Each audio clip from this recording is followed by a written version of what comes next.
কাজ করেছে। উপহাস করে কেউ কেউ তাদের আর্জেন্টিনা বলছেন, আর সেটা লেখা টি শার্ট পয়সা দিয়ে কেনা। 2026 বিশ্বকাপে ভিএআর এর কাছ থেকে সবচেয়ে বেশিবার সুবিধা পাওয়া দলটা আর্জেন্টিনা।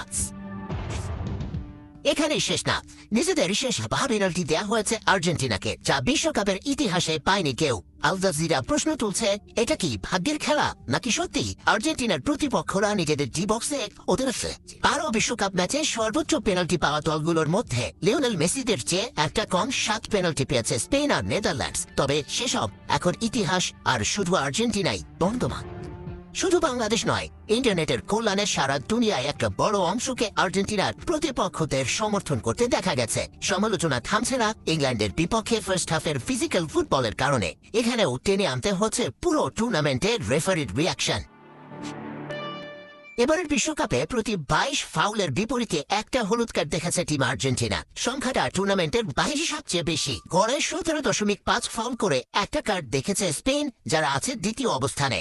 ওরাই গ্র্যান্ড ফাইনালে মোকাবেলা করবে মেসিদের।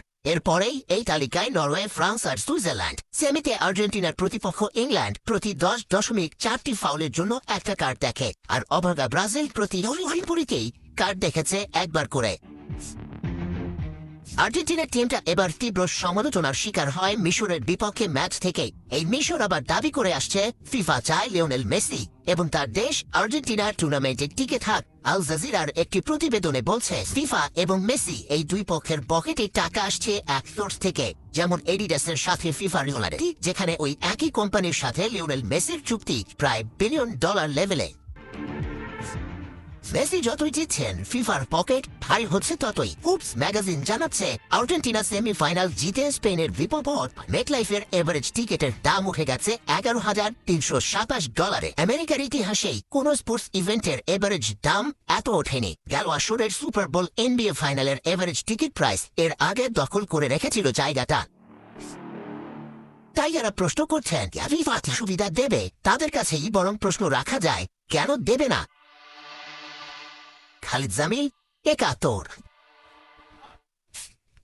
তদন্তের শেষ অধ্যায় আর আরেকজনের নতুন প্রজন্মের স্বপ্নের শুরু। মেসি ও ইয়ামালের দ্বৈরথ।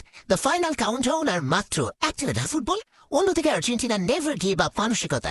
এখন আর শুধু 90 মিনিটের খেলা না, এজন্য মরার উপর খাড়ার ঘা আর শেষ হাসি কে হাসবে সেই লড়াইটা।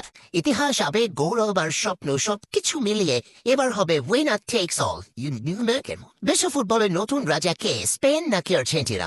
স্পেন ও আর্জেন্টিনার ফাইনাল ম্যাচের চারিদিকে আমরা সেসব নিয়ে আলোচনা করবো। আমাদের সঙ্গে স্টুডিওতে আছেন জাতীয় দলের গোলকিপিং কোচ নুরুজ্জামান। স্বাগত জানাচ্ছি।